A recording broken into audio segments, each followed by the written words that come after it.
Mr. Speaker, I yield 2 minutes to the lead Republican on the Small Business Committee, Mr. Graves of Missouri. The gentleman is recognized for 2 minutes. Thank you, Mr. Speaker. Mr. Speaker, I rise in opposition to H.R. 4154, and while I appreciate the efforts of my colleague from North Dakota, this bill is not the answer. The bottom line is that death should not be a taxable event.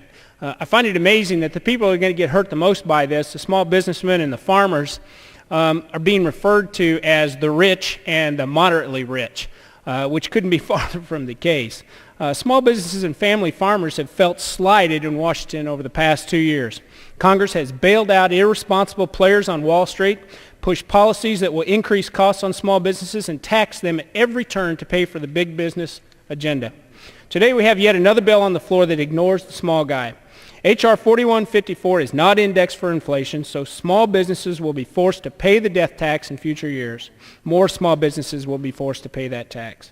Additionally, the bill does not take into account capital-intensive small firms whose expensive equipment will cause them to be subject to this onerous tax. If Congress were serious about helping small businesses in this economic downturn, it would be debating a bill on the floor that repeals the death tax. I'd urge my colleagues to oppose this bill so that Congress can have an opportunity to bring real solutions to the table for our entrepreneurs and our farmers. Mr. Speaker, I yield back the balance. Gentleman yields back